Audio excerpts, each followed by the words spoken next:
Halo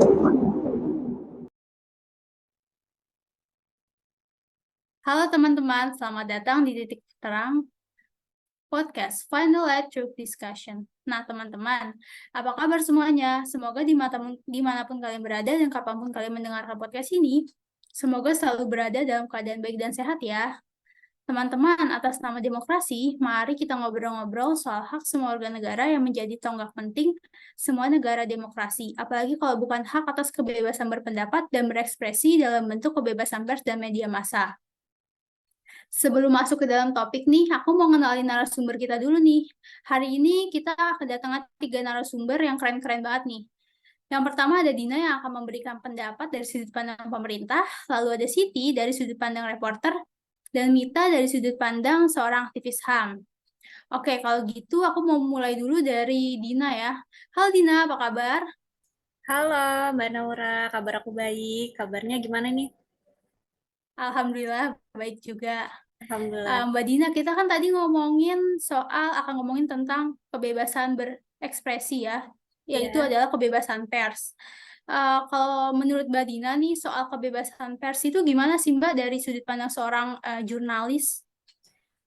kalau dari sudut pandang aku ya, sebagai seorang jurnalis, kebebasan pers itu adalah hak milik publik yang harus mereka peroleh sebagai konsekuensi dari hak memperoleh informasi, yaitu right to know, dan hak menyampaikan pendapat atau right to express.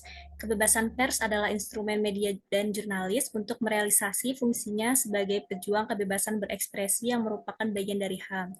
Nah, jadi kebebasan pers itu adalah norma kultural yang jadi acuan nih nilai bersama di ruang publik serta jaminan atas hak-hak warga memperoleh informasi sebagai dasar pembentukan sikap dan pendapat dalam konteks sosial.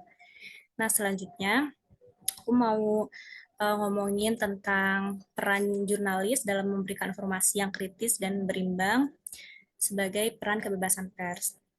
Kebebasan pers itu adalah pijakan utama bagi jurnalis untuk menjalankan fungsi inti mereka sebagai penjaga kebenaran, pengawas kekuasaan, dan pembentuk opini publik. Yang pertama, mendorong investigasi mendalam. Kebebasan pers memberikan jurnalis kebebasan untuk melakukan penyelidikan mendalam terhadap isu-isu yang mungkin tidak populer atau kontroversial. Nah, itu apa sih artinya? Artinya itu mereka dapat menggali lebih dalam untuk mengungkapkan fakta-fakta yang mungkin tidak diinginkan oleh pihak-pihak tertentu dan memastikan bahwa masyarakat memiliki akses informasi yang lengkap dan jujur. Nah, yang kedua adalah memastikan pluralitas suara. Kebebasan pers mendukung keberagaman dan pluralitas suara dalam media. Ini membuka pintu bagi berbagai perspektif dan pendapat, mencegah dominasi satu pandangan atau kepentingan tertentu. Nah, dengan demikian, informasi yang disampaikan dapat lebih seimbang dan mencerminkan keanekaragaman masyarakat.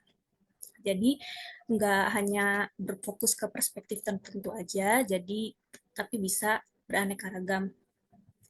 Nah, yang terakhir ada menghormati kode etik jurnalistik.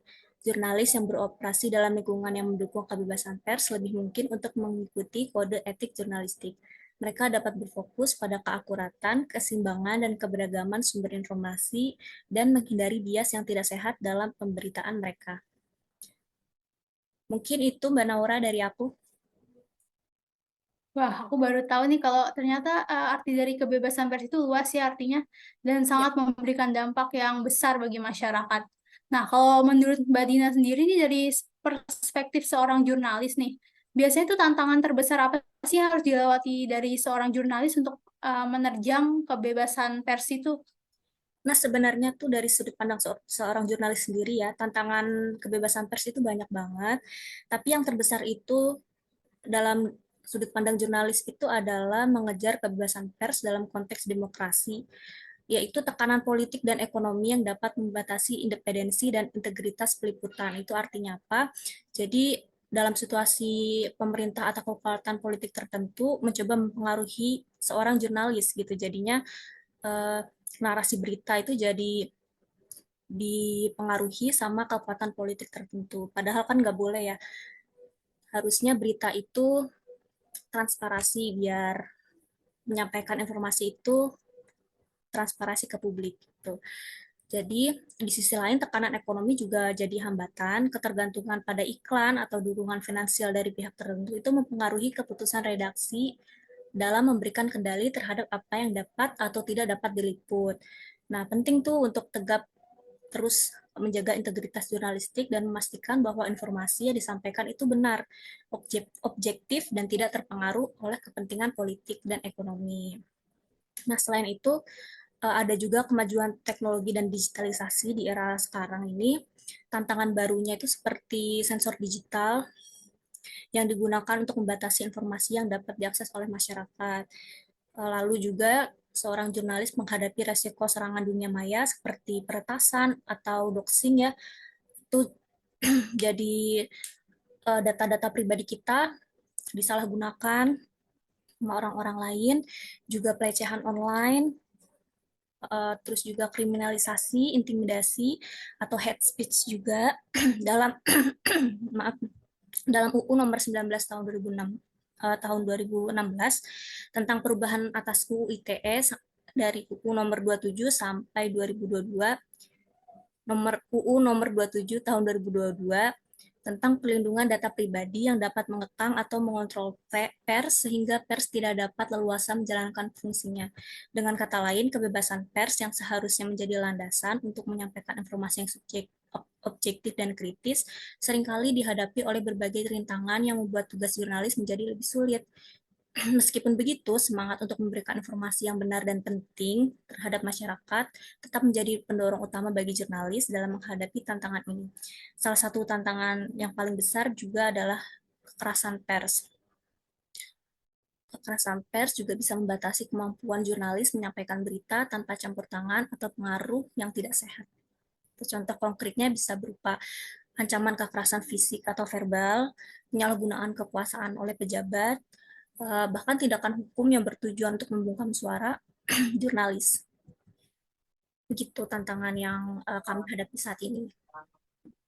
Baik, Mbak Dina. Tadi Mbak Dina kan sempat nyinggung dikit ya, masalah yang paling besar, yang paling sering dihadapi jurnalis itu salah satunya adalah kekerasan nih, Mbak. Ya, betul. Kalau misalnya Mbak Dina ini memandang kekerasan ini seperti apa sih? Kondisi kekerasan kepada pers ini saat ini di Indonesia tuh apakah masih sering terjadi? Kondisinya tuh bagaimana? Apakah setiap tahunnya terus mengalami kenaikan atau bagaimana ya, Mbak?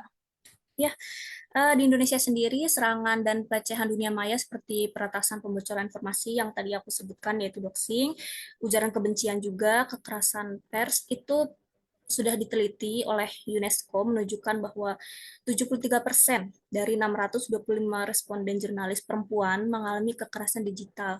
Sementara respons dari perlindungan organisasi media tempat mereka bekerja masih kurang. Nah, untuk Indonesia sendiri itu ada terdapat 58 kasus terhadap serangan jurnalis selama periode Januari sampai Juli 2023. Data dari Aliansi Jurnalis Independen, jenis serangan yang paling banyak terjadi itu berupa kekerasan fisik yang tercatat ada 12 kasus. Aji menjelaskan kekerasan fisik ini terjadi dalam bentuk pengeroyokan, dihalang-halangi saat bertugas, hingga penganiayaan. Kemudian ada ancaman yang terjadi sebanyak 10 kasus, disusul serangan digital yang tercatat sebesar 8 kasus. Ketua Divisi Advokasi Aji, Erik Tanjung mengatakan jumlah kasus ancaman dan kekerasan terhadap jurnalis kian meningkat jelang pemilu 2024. Pelaku kekerasan paling banyak dilakukan oleh pelaku tidak dikenal, yakni sebanyak 13 kasus, diikuti oleh kasus yang dilancarkan oleh polisi 11 kasus, warga 9 kasus, dan aparat pemerintah 6 kasus. Begitu, jadi di Indonesia ini benar-benar masih banyak ancaman dan kekerasan fisik untuk jurnalis. Demikian itu data yang bisa saya sampaikan. Ya, Mbak Nora. Wah, aku baru tahu kalau ternyata kekerasan itu terhadap pers itu cukup besar ya jumlahnya setiap tahunnya. Iya, betul. Benar-benar bikin terkaget-kaget nih. Iya, Kalau kalau gitu makasih ya Mbak Dina. Aku mau lanjut dulu ke Mbak Siti. Halo Siti. Halo Mbak Naura. Iya Mbak Siti. Tadi kan menanggapi dari Mbak Dina itu kan memberikan pendapat dari seorang jurnalis nih. Kalau Mbak ini kan akan memberikan pendapat dari seorang pemerintah. seperti yang udah disebutkan sebelumnya sama Mbak Dina, kalau misalnya kan kekerasan terhadap pers ini masih terus terjadi. Terus habis itu juga padahal dari kita tahu nih kebebasan pers itu dijamin oleh negara. Yang ingin saya tanyakan adalah apakah dari perspektif Mbak Siti ini, menurut Mbak Siti, apakah pemerintah ini melihat kekerasan yang masih terus terjadi ini bagaimana ya, Mbak? Pandangan pemerintah terhadap kekerasan terhadap jurnalis yang masih terus terjadi setiap tahunnya. Ya, jadi kalau untuk dari perspektif pemerintah itu sebenarnya sudah diatur ya untuk undang-undangnya itu untuk melindungi jurnalistik dari kekerasan. Cuman memang untuk penegakannya memang masih kurang. Nah, dilansir dari AJI Indonesia, sebagian besar pelaku kekerasan, yakni sebanyak 24 kasus melibatkan aktor negara yang terdiri dari polisi sebanyak 15 kasus, aparat pemerintah 7 kasus, dan TNI 2 kasus. Sedangkan aktor non-negara sebanyak 20 kasus yang melibatkan ormas, yaitu 4 kasus, partai politik 1 kasus, perusahaan 6 kasus, dan warga negara 9 kasus. Sisanya itu 17 kasus belum teridentifikasi pelakunya. Meningkatnya serangan itu diikuti dengan adanya undang-undang dan regulasi yang memuat pasal-pasal yang menambah ancaman terhadap keamanan jurnalis. Nah, pada tahun 2022, pemerintah dan DPR RI mengesahkan Undang-Undang Perlindungan Data Pribadi yang memuat 4 pasal bermasalah, yaitu Kitab Undang-Undang Hukum Pidana atau KUHP dengan 17 pasal berbahaya dan peraturan pemerintah pengganti undang-undang atau Perpu Kerja. Di sisi lain, keamanan jurnalis masih terancam dengan pasal-pasal bermasalah, yaitu di Undang-Undang Informasi dan Transaksi Elektronik, Undang-Undang Nomor 1 Tahun 1946 tentang Peraturan Hukum Pidana, serta Peraturan Menteri Kominfo Nomor 5 Tahun 2020 tentang penyelenggaraan sistem elektronik privat. Nah, menurut Ketua Umum AJI Indonesia, yaitu Sasmito, situasi keamanan jurnalis tersebut terkait erat dengan menguatnya otoritarisme pemerintah Indonesia, terbitnya beberapa undang-undang yang tidak melibatkan partisipasi publik, meningkatnya serangan dan keterlibatan pelaku kekerasan dari aktor negara, bertujuan untuk membatasi kebebasan sipil dan kebebasan pers. Nah, aku mau sedikit mention sebenarnya kekerasan seperti apa sih yang didapatkan oleh jurnalistik. Jadi ada 2 kategori, yaitu serangan fisik maupun serangan non-fisik. Untuk serangan fisik terhadap jurnalis terjadi dalam beberapa bentuk. Pertama adalah serangan berupa pembunuhan. Selain dalam bentuk pembunuhan, kekerasan fisik terhadap jurnalis juga dilakukan dengan berbagai tindakan lain. Ancaman fisik lain diantaranya penculikan, penghilangan paksa penahanan, dan penyiksaan sewenang-wenang. Nah, menurut Dewan Pers Indonesia, ancaman kekerasan terhadap jurnalis juga dapat terjadi dalam bentuk serangan non-fisik, meliputi ancaman verbal, penghinaan, penggunaan kata-kata yang merendahkan, dan pelecehan. Nah, seiring dengan berkembangnya teknologi saat ini, serangan non-fisik terhadap jurnalis juga mungkin bisa berubah, yaitu menjadi secara online. Nah, dilansir dari Reporters Without Borders, mencatat serangan ini dilakukan dalam bentuk mulai dari komentar-komentar kasar, upaya intimidasi dengan membongkar identitas seseorang di sosial media dengan tujuan negatif atau disebutnya doxing. Jadi seperti itu, Mbak Naura. Baik, Mbak Siti. Sebelumnya kan Mbak Siti juga udah mention bahwa kekerasan yang terjadi kepada pers ini bisa yang tergolong sebagai kekerasan bukan hanya secara fisik ya, tapi juga secara verbal berupa penghinaan, penggunaan kata-kata yang merendahkan, dan pelecehan. Yang artinya masih banyak sekali dong kemungkinan untuk seorang pers ini menjadi korban dari kekerasan. Kalau dari sudut pandang pemerintah sendiri, apakah ada nih Mbak Siti undang-undang yang mengatur terkait jaminan keselamatan bagi perlindungan pers ini? Jadi kalau untuk kasus kekerasan terhadap jurnalis itu memang masih ada ya sampai saat ini. Tapi untuk undang-undangnya sendiri sebenarnya itu sudah diatur untuk keselamatan perlindungan terhadap pers, yaitu di dalam pasal 19. Di pasal 19 Konvenan, hak sipil dan politik mengatur bahwa negara wajib menjamin hak setiap orang untuk mencari, menerima, atau memberikan informasi dan pemikiran apapun. Nah, terlepas dari pembatasan secara lisan, tertulis, atau dalam bentuk cetakan, karya seni atau melalui media lain sesuai dengan pilihannya. Nah, dalam pemenuhan hak ini, jurnalis memainkan peran yang sangat vital sebagai sarana pertukaran informasi dan pandangan bagi masyarakat luas. Nah, selain itu, melalui laporan dan pemberitaan jurnalis dapat mengungkapkan penyalahgunaan, mendorong eh,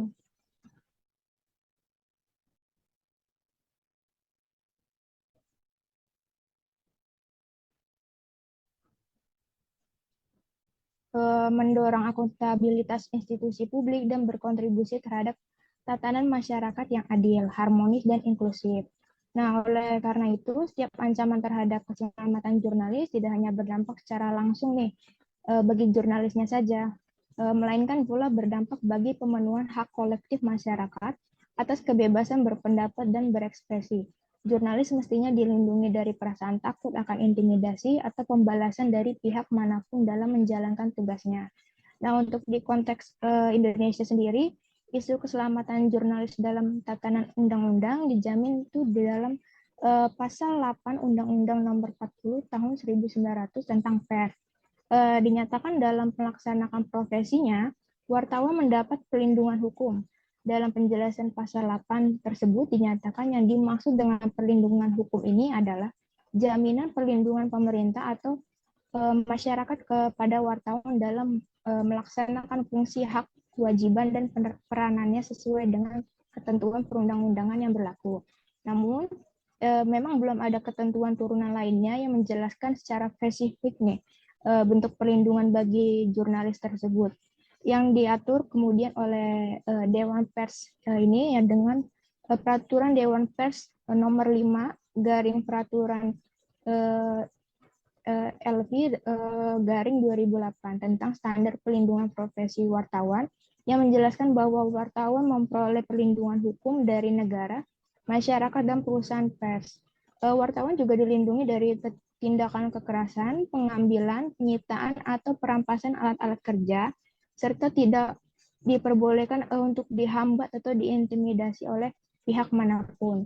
Nah, wartawan yang ditugaskan khusus di wilayah yang berbahaya atau konflik wajib dilengkapi oleh surat penugasan, peralatan keselamatan yang memenuhi syarat, asuransi, serta pengetahuan keterampilan dari perusahaan pers yang menaungi jurnalis tersebut. Jadi seperti itu Mbak Naura. Baik, Mbak Siti, aku mau nyambung jawaban dari Mbak Siti sebelumnya nih. Berarti kan udah ada nih ya undang-undang yang mengatur terkait kekerasan yang terjadi pada pers. Namun kan kenyataannya nih Mbak Siti, seperti data yang telah dijelaskan oleh Mbak Dina sebelumnya, bahwa kekerasan terhadap pers ini masih terus berlanjut. Lalu apakah dari pihak pemerintah nih ada langkah-langkah konkret yang diambil untuk memastikan media massa ini bisa tetap terlindungi? Ya, kalau untuk langkah konkretnya sih sebenarnya sudah diatur ya dalam Undang-Undang Nomor 40 Tahun 1999 tentang pers. Dalam undang-undang tersebut dinyatakan bahwa ya pers nasional sebagai wahana komunikasi massa, penyebar informasi, dan pembentuk opini harus dapat melaksanakan asas, fungsi, dan hak maupun kewajiban sebaik-baiknya berdasarkan kemerdekaan pers yang profesional, sehingga harus mendapat jaminan dan perlindungan hukum, serta bebas dari campur tangan dan paksaan dari manapun. Nah, di pasal 4 pers menyatakan kemerdekaan pers dijamin sebagai hak asasi warga negara terhadap pers nasional tidak dikenankan untuk penyensoran, pemberedelan, atau pelarangan penyiaran.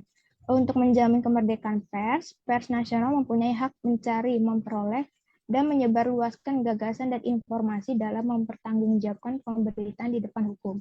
Wartawan mempunyai hak tolak sesuai dengan Pasal 8 Undang-Undang Pers dinyatakan bahwa dalam melaksanakan profesi wartawan mendapat perlindungan hukum. Jadi kalau untuk kekerasan pers sendiri sebenarnya juga sudah dijamin ya untuk undang-undangnya. Cuma memang kalau untuk dinyatakan sebagai kebebasan pers itu tidak terlalu bebas karena jurnalis itu juga punya kode etik. Jadi untuk menyampaikan informasi maupun fakta itu juga harus sesuai dengan kode etik profesi gitu. Jadi tidak boleh yang terlalu bebas gitu, tapi tidak boleh juga kalau jurnalis itu mendapatkan kekerasan gitu. Seperti itu, Naura. Baik, terima kasih banyak Mbak Siti atas penjelasannya. Wah, seru banget ya diskusi kita hari ini. Aku benar-benar mendapatkan banyak banget insight. Tapi sebelum kita menyelesaikan ini, masih ada satu lagi nih narasumber yang keren banget pastinya. Halo Mbak Mita, Halo Mbak Naura. apa kabarnya nih? Alhamdulillah sehat. Dari tadi kan kita udah panjang lebar ngomongin tentang kekerasan terhadap pers ya. Kalau menurut Mbak Mita nih, dari perspektif seorang aktivis HAM, gimana sih Mbak Mita melihat kekerasan terhadap pers ini dari sudut pandang seorang aktivis HAM? Apakah kekerasan terhadap pers ini dapat dikategorikan sebagai pelanggaran HAM kepada para pers dan media massa? Sebenarnya kalau kita berbicara tentang kekerasan pers, itu termasuk salah satu pelanggaran terhadap hak asasi manusia. Eh, Kenapa dikatakan seperti itu? Karena kekerasan pers ini merupakan suatu bentuk dari pelanggaran terhadap kebebasan pers itu sendiri dalam menyampaikan informasi secara universal. Sebagaimana yang telah diakui dalam Declaration of Human Rights, tepatnya diatur dalam pasal 19 yang menyatakan bahwa setiap orang berhak atas kebebasan dan mempunyai pendapat dengan tidak mendapat gangguan untuk mencari, menerima, dan menyampaikan pendapat dengan cara apapun yang tidak memandang batas-batasan, yang mana tindakan kekerasan dalam pers seperti penganiayaan itu, walaupun apapun alasannya itu sangat tidak dibenarkan, karena tugas seorang wartawan itu untuk mendapat perlindungan hukum dalam menjalankan profesinya. Yang mana ini udah secara tegas diatur dalam Undang-Undang Nomor 40 Tahun 1999 tentang pers, yang mana ketentuan mengenai adanya perlindungan ini secara jelas tercantum pula dalam Undang-Undang Pasal 8 Nomor 40 tahun 1999 yang berbunyi, dalam melaksanakan profesinya, wartawan mendapat perlindungan hukum. Yang dimaksud itu jaminan perlindungan yang diberikan oleh pemerintah ataupun dari masyarakat itu sendiri terhadap wartawan, yang mana dalam melaksanakan fungsi, hak, kewajiban, dan perannya sesuai dengan ketentuan perundang-undangan yang berlaku. Baik Mbak Mita, kalau menurut Mbak Mita nih, dari sudut pandang seorang aktivis HAM, melihat terkait keefektifan langkah-langkah yang diambil oleh pemerintah dalam melindungi wartawan dan juga media massa dalam tindakan kekerasan itu seperti apa ya Mbak? Apakah sudah benar-benar terlaksana dengan baik atau bagaimana ya Mbak? Kalau yang kita lihat, pemerintah memang udah melakukan berbagai upaya ya dalam menanggulangi kekerasan ini. Tapi secara personal ataupun non personal, tapi kenyataannya yang dilakukan pemerintah masih belum efektif, karena kedepannya itu dibutuhkan peningkatan terhadap langkah-langkah kebijakan yang harus diambil oleh pemerintah itu sendiri. Yang pertama itu, pemerintah seharusnya itu melakukan kebijakan kriminalisasi terhadap segala bentuk dari kekerasan terhadap pers, baik itu kekerasan fisik maupun seksual, melalui Undang-Undang KUHP, yang dalam undang-undang tersebut seharusnya dibahas juga bahwa pokok dari materi dalam undang-undang itu menggambarkan konsep perlindungan masyarakat terhadap kekerasan seksual secara luas, termasuk adanya paradigma perlindungan terhadap korban kekerasan seksual, apalagi terkhususnya yaitu dari pers itu sendiri. Yang kedua, pemerintah perlu meningkatkan upaya non-personal seperti melalui kegiatan pendidikan sosial dalam rangka mengembangkan tanggung jawab sosial masyarakat melalui pendidikan moral dan agama, yang mana kalau kekerasan itu merupakan suatu hal yang sangat dilarang gitu. Terus kegiatan lain bisa juga melalui pengawasan, baik itu oleh polisi atau aparat keamanan di tempat yang rawan terjadinya kekerasan terhadap pers, seperti tempat-tempat terjadinya suatu peristiwa yang sedang diliput oleh pers tersebut. Baik, Mbak Mita kan sebelumnya bilang ya, kalau misalnya berarti ini langkah-langkah yang diambil pemerintah ini belum sepenuhnya efektif nih dalam memerangi kekerasan yang terjadi kepada pers. Selain itu, apakah menurut Mbak Mita perlu banget gak sih kontribusi dari masyarakat untuk bisa menekan kekerasan yang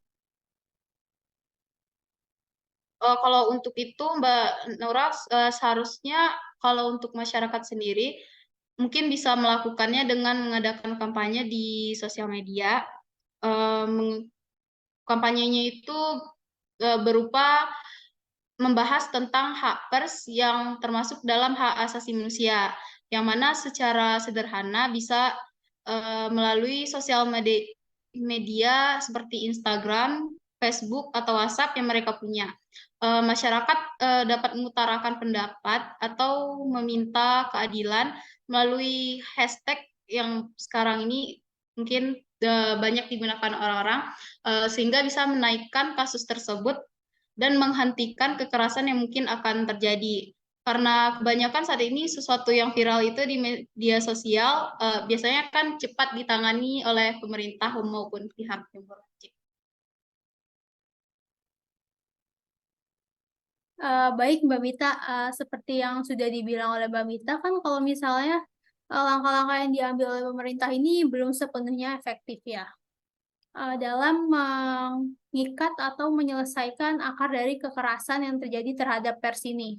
Nah, selain dari pemerintah, apakah perlu ada kontribusi dari masyarakat untuk memerangi hal ini? Lalu, apa yang bisa dilakukan oleh masyarakat untuk menyelesaikan masalah ini juga, Mbak? Mungkin dalam kasus ini mungkin masyarakat juga dibutuhkan uh, campur tangan dari masyarakat ya, karena masalah ini juga menyangkut masyarakat, bukan hanya menyangkut pemerintah ataupun dari pers, tapi juga masyarakat itu sendiri. Caranya mungkin bisa dengan melakukan kampanye melalui media sosial, yang mana dalam kampanye ini itu membahas tentang hak-hak dari pers, yang mana berkaitan erat dengan hak asasi manusia. Secara sederhananya aja, dari media sosial seperti Instagram, Facebook, TikTok, atau WhatsApp, masyarakat udah bisa mengkampanyekan pendapat ataupun isi kepala mereka gitu. Terus dari itu masyarakat bisa gunain hashtag misalnya menuntut menuntut keadilan terhadap pers gitu, atau menghilangkan kekerasan terhadap pers, yang mana kalau biasanya kasus yang viral itu bisa cepat untuk diatasi oleh pemerintah ataupun dari aparat penegak hukum sendiri. Baik, terima kasih banyak Mbak Mita atas jawabannya. Berarti dapat ditarik kesimpulan kalau misalnya masyarakat juga perlu banget nih berkontribusi untuk menyelesaikan masalah yang kekerasan terhadap pers ini ya. Kalau gitu, Ya, sebelum betul. mengakhiri podcast ini, aku mau balik lagi ke Mbak Dina. Halo Mbak Dina. Halo, Ya, suara untuk saya penutup terdengar? nih, ya terdengar Mbak Dina. Untuk penutup, aku punya satu lagi pertanyaan buat Mbak Dina. Dari Mbak Dina sendiri ada nggak sih harapan yang mau disampaikan nih buat para pers dan media massa di luar sana? Ya, kebebasan pers itu dapat mendukung masyarakat dengan menyediakan informasi yang akurat, beragam, dan kritis. Harapan saya sendiri sebagai jurnalis, kita dapat bekerja tanpa tekanan, memungkinkan pertukaran ide yang sehat, dan memperkuat transparansi dalam memberikan berita kepada masyarakat. Untuk pemerintah dan masyarakat umum bisa lebih aware terhadap kekerasan pers yang terjadi. Dengan UU khusus pers, seharusnya jurnalis juga terlindungi dari ancaman dan kekerasan, dan semoga di Indonesia dan juga di dunia tentunya kekerasan pers dapat dihentikan. Gitu, cukup dari saya. Baik, terima kasih banyak Mbak Dina atas harapannya. Semoga ke depannya hal-hal yang seperti ini terkait kekerasan ini bisa segera diselesaikan ya. Saya juga ingin berterima kasih kepada semua narasumber yang telah membantu saya dalam podcast hari ini. Terima kasih kepada Mbak Dina, Mbak Siti, dan juga Mbak Mita yang udah mau ngeluangin waktunya menjadi narasumber saya pada hari ini. Sekali lagi saya ucapkan terima kasih banyak.